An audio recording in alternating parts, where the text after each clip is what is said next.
నమస్తే. మార్వాడి ఇష్యూ వాళ్ళు దళితులపైన చేసిన దాడి రాష్ట్ర వ్యాప్తంగా ఇష్యూగా మారింది. ఒక మూమెంట్ కూడా స్టార్ట్ అయింది. అరే వాళ్ళ షాపులు వాళ్ళే, ఎక్కడ చూసినా ప్రతి వ్యాపారంలో వాళ్ళే ఉన్నారు. అసలు తెలంగాణకి వాళ్ళు ఒక వ్యాపారం పెడితే తెలంగాణకు అక్కడ అవకాశం కూడా లేదు. వాళ్ళే అక్కడ ఉంటారు ఎంప్లాయీస్గా. సరే ఇంకా వాళ్ళు ఇక్కడికి వచ్చి దోపిడీ చేస్తూ ఉంటే మనం చూస్తూ ఉండాలా అని ఒక మూమెంట్ అయితే బలంగా తెలంగాణలో స్టార్ట్ అయింది. ఈ ఇష్యూపై మాట్లాడదాం. మనతో పాటు పిడమర్తి రవి ఉన్నారు. నమస్తే అన్న. నమస్తే. ఏమంటారన్నా, ఫస్ట్ దాడి విషయంలో మీరు ఏమంటారు? దాడి ఏదైనా కానీ ఖండించవలసిందే. నిజానికి ఒకవేళ అతను ట్రాఫిక్లో ఆ కారు అడ్డం తీయమన్నాడు, దానికి తీస్తా అని చెప్పాల్సి ఉండే, కానీ పనులు రాలేటట్టు కొట్టడం దుర్మార్గమైన విషయం. ఆ తర్వాత ఒక యాదవ్ పైన ఒక ముదిరాజు పైన కూడా వాళ్ళు దాడి చేసింది. ఇవన్నీ కూడా ఇప్పుడు ఏంటంటే మన ప్రాంతానికి వచ్చి వ్యాపారంలో విస్తరించి మనపైనే దాడులు చేస్తారు. ఇక దీన్ని సహించేది లేదు, ఆగేది లేదు.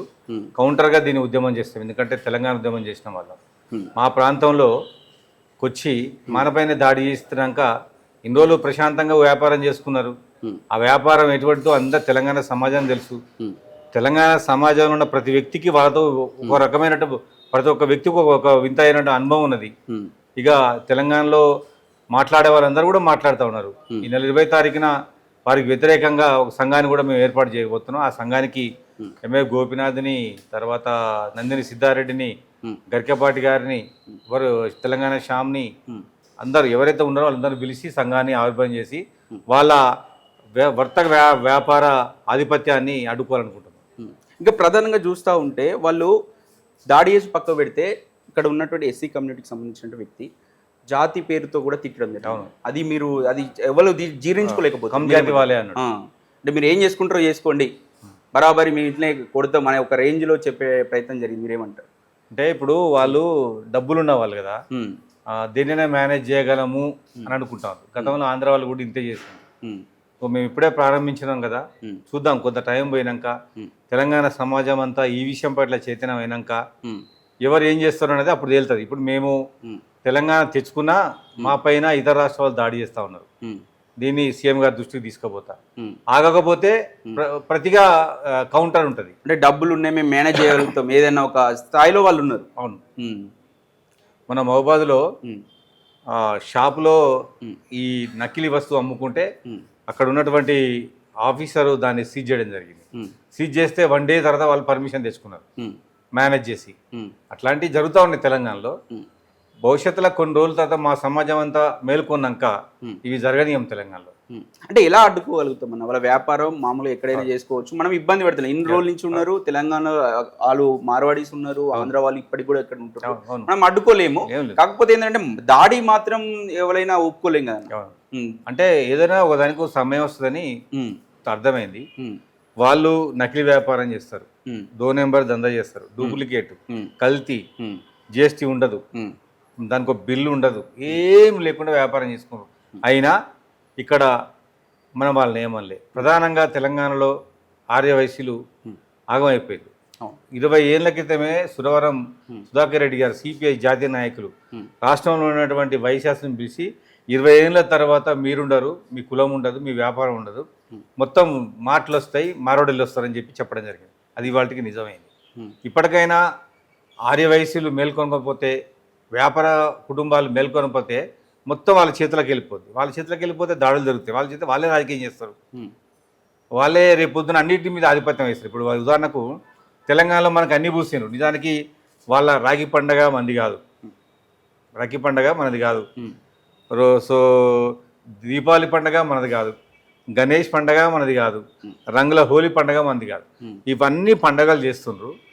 వ్యాపారం అంతా దీని మీద చేస్తుండ్రు. పండగ వాళ్ళు ఆపిక చేసుకుంటారు. పండగ చేసి మనం నష్టపోతా ఉన్నాం. అయినా ఇది భారతీయ సంస్కృతి లాగా చూసి అందరూ వాటిని ఆదరిస్తున్నారు. ఇండియాలోనే ఖైరతాబాద్ గణేష్ ఇండియాలోనే ఫేమస్, బాలాపూర్ లడ్డు ఇండియాలోనే ఫేమస్. ఎవరేమో అనుకోలేదు. ఇది దాడి వరకు వచ్చింది కాబట్టి ఇప్పుడు తిరగబడుతున్నారు జనాలు. మండలాల్లో మీరు చెప్పినట్టుగా మండలాల్లో కూడా వాళ్ళకి పర్మిషన్ ఇస్తలేదు. ఇక నుంచి ఇప్పటి వరకు పెట్టుకున్న సంస్థలు దారు, ఆ సంస్థలలో 90 ఉద్యోగాలు మాకు ఇవ్వాలి, ఒక్క ఉద్యోగం కూడా ఇస్తలేరు మీరు. అవును.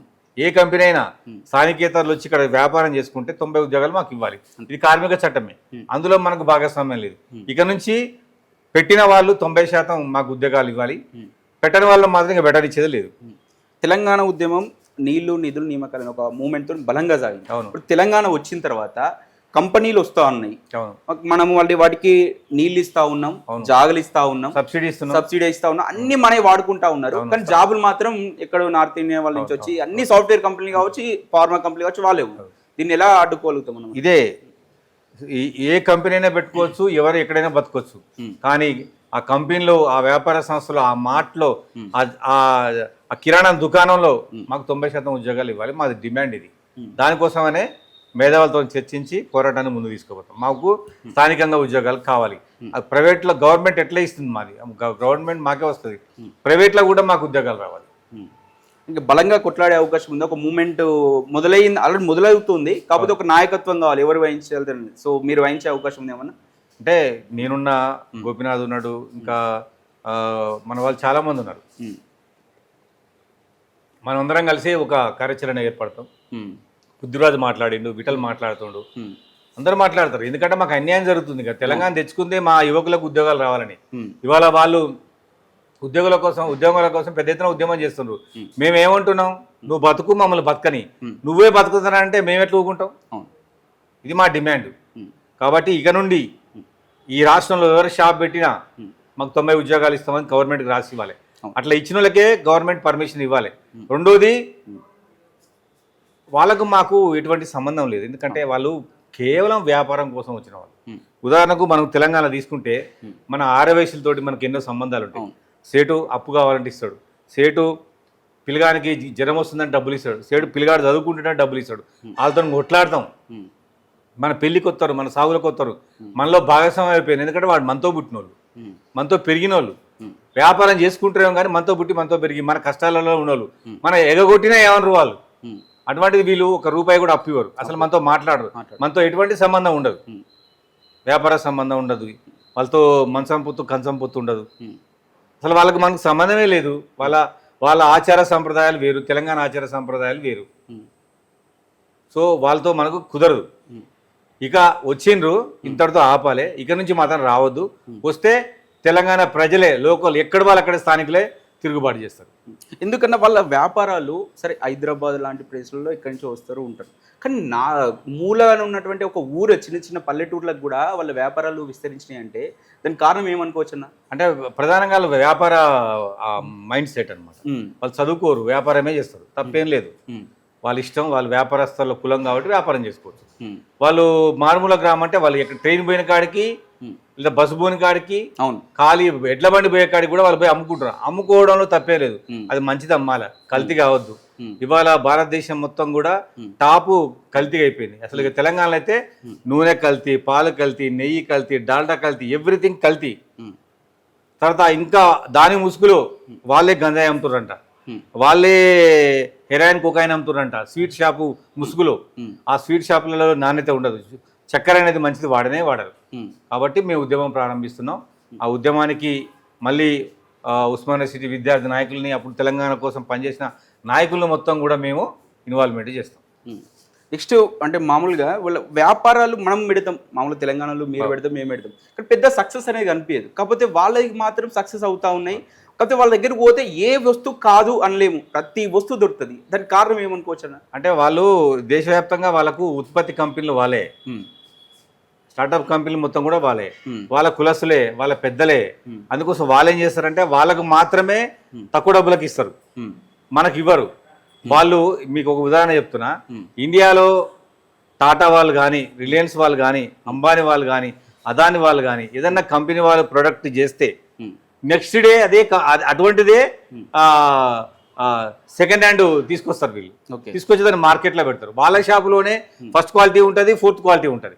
ఉదాహరణకు మనం రేమండ్స్ తీసుకుంటే రేమండ్స్ లో చాలా క్వాలిటీస్ ఉంటాయి, కానీ మనకు రేమండ్స్ లో ఫస్ట్ క్వాలిటీ డబ్బులు తీసుకొని మనకు ఫిఫ్త్ క్వాలిటీ గుడ్డ ఇస్తాడు. అట్లాంటివి ఉన్నాయి. సో బేసికల్గా ఏంటంటే రాజస్థాన్, గుజరాత్ వాళ్ళు వ్యాపారస్తులు, యూపీ, బీహార్ వాళ్ళు కూలీలు, కూలి పని కూడా మనకు తెలంగాణలో లేకుండా పోతుంది. ఇప్పుడు నాట్లు వస్తున్నాయి సీజన్, ఆ రాష్ట్రం వాళ్ళు చేస్తుండ్రు. మా కూలీలు ఏమంటారు అంటే మా కూలీలు లేకుండా చేస్తున్నారు అంటారు. ఇవాళ హమాలీలు వాళ్ళే అయిపోయారు. అంటే నేను వాళ్ళు రావద్దనట్లేదు, మా అవకాశాలు పోతున్నాయి. దానికి కారణం ఏంటంటే హోటల్ దాంట్లో ఒరిస్సా వాళ్ళు ఉంటారు, వాళ్ళు పర్ డే 300 రూపాయలకు పనిచేస్తారు. కానీ ఇక్కడ పుట్టినోడు సొంత ఇల్లు ఉంటుంది కాబట్టి, ఫ్యామిలీ ఉంటుంది కాబట్టి 500 పైన అడుగుతారు. నేనేమంటున్నంటే ఇక్కడ ఉన్నటువంటి కొంతమంది వాళ్ళ శ్రామిక ద్రోపిడిని కూడా చేస్తున్నారని కూడా మేము కూడా చెప్తున్నాం. మీరు అట్లా చేయొద్దు, వాళ్ళకైనా 500 రూపాయలు ఇవ్వాల్సిందే. వాళ్ళ శ్రమను కూడా దోసుకోవద్దని మన వ్యాపారస్తులు కూడా చెప్తున్నాం, మన హోటల్ వాళ్ళకి చెప్తున్నాం. కాబట్టి తెలంగాణ యువతకు ఉద్యోగాల కోసం, నిరుద్యోగాన్ని ఆపడం కోసం బయట నుంచి, గవర్నమెంట్ నుంచి కూడా బయట నుంచి కూడా మాకు అవకాశాలు రావాలి. ముఖ్యమంత్రి గారితో మాట్లాడతాం. ప్రతి దుకాణంలో మాకు 90% ఉద్యోగాలు వచ్చేటట్టుగా ముఖ్యమంత్రి గారిని ఒప్పించి ఈ కట్టడి చేస్తాం వాళ్ళని. మేము తెలంగాణ రాష్ట్ర ప్రజలకి మీరు ఏం చెప్తారు? అంటే నేనేమంటున్నానంటే మీరందరూ కూడా మన షాపులలో వాళ్ళని ప్రోత్సహించండి. మన రాష్ట్రం, మన దుకాణం, మన వ్యాపారస్తులు, మన వ్యాపారస్తుల కులమైనట్టు 60 కుటుంబాలు మొత్తం నాశనం అయిపోయినాయి వాళ్ళ తెలంగాణలో. వాళ్ళని అట్లాంటి వాళ్ళని మనం బతికించుకోవాలి. అదేవిధంగా చిన్న వ్యాపారంలో మనం బతికించుకోవాలి. మన షాపులో మనం కొనుక్కోవాలి. మనం వాళ్ళ దగ్గర పోయి కలిసి తినడం ఏంది, మన నిజమైన మన షాపులు మనకు తెలుసు. వాళ్ళ ఈ బాలాజీ స్వీట్ షాపులు ఉంటాయి, మీరు పుల్లారెడ్డి స్వీట్స్ కడుగుపోండి, ఎంత స్టాండర్డ్ స్వీటో చూడండి. అంటే ఇక్కడ ఏంటంటే పేదవాడు ఉంటాడని పేదవాడికి సరిపోయిన సామాను కొని దాన్ని నకిలీగా డూప్లికేట్గా మంచి నాణ్యత లేని వస్తువులు వాళ్ళు తయారు చేస్తున్నారు. నాణ్యత ఉన్న వస్తువులే రేట్ ఎక్కువ ఉంది, దాన్ని కొనలేరు మనోళ్ళు. దాన్ని ఆ మైండ్ సెట్ని ఆసరా చేసుకుని వాళ్ళు ఇక్కడ వ్యాపారం చేస్తున్నారు. సో ఇప్పటి నుంచి ఇక చెల్లదనమాట. ఇక మూమెంట్ అంటారు సార్ దడా. ఇక అంటే ఇప్పుడు నువ్వు తీరు మార్చుకోకపోతే ఏం చేస్తాం? ఒక నెల ఈ సంవత్సరం వరకు కూడా వాళ్ళకి చెప్తున్నాం, మీరు తీరు మార్చుకోండి, కలిసిపోవాలి. ఫస్ట్ సమాజంతో కలిసిపోవాలి. మీరే వ్యాపారాలు చేసుకుంటారు, మీరే బిల్డింగ్లు కట్టుకొని మీరే అమ్ముకుంటారు, మీ వాళ్ళనే రాణించుకుంటారు. తెలంగాణ సమాజంతో మీకు సంబంధం లేదు, వాళ్ళతో మీకు ఎటువంటి పూర్తి ఉండదు. మరి అట్లాంటి మా 60 వయసులను మేము వదులుకోవాలా? వాళ్ళని ఐడియాతో చూసి మేము 60 వయసులతో బిజినెస్ చేస్తాం. ఇక్కడ నుంచి మా తెలంగాణకు సంబంధించినటువంటి వ్యాపారం ఎవరు పెట్టుకుంటో వాళ్ళు ఏమంటుంటాం. థ్యాంక్ యూ సో మచ్ అన్న. రైట్, ఇది ప్రధానంగా ఇక్కడ వినిపిస్తున్నటువంటి విషయం ఏంటంటే లోకల్ మూవ్మెంట్ రావాలి. కంపెనీలు వస్తున్నాయి, పెద్ద ప్రభుత్వాలు అయితే పెద్ద కంపెనీలు తీసుకొస్తున్నామని చెప్తా ఉన్నారు. ఇక్కడ ఉన్న నీళ్ళు ఇస్తూ ఉన్నారు, ఇక్కడ ఉన్నటువంటి భూములు ఇస్తూ ఉన్నారు, ఇక్కడ ఉన్నటువంటి కరెంట్ ఇస్తూ ఉన్నారు, అన్నీ వాళ్ళకి సదుపాయాలు కల్పిస్తూ ఉన్నారు. కానీ అక్కడ ఎవరికి ఉద్యోగాలు వస్తున్నాయని ప్రశ్న. మరి తెలంగాణ తెచ్చుకున్నాం, నీళ్లు నిధులు నియామకాలను ఒక మూమెంట్తో తెచ్చుకున్నాం, అయిపోయింది. ఆ మూమెంట్ అయిపోయింది, తెలంగాణ వచ్చింది. ఇప్పుడు నెక్స్ట్ మిగిలింది ఏంటంటే ఇక్కడ ఉన్నటువంటి ఉద్యోగాలు మనకు కావాలి.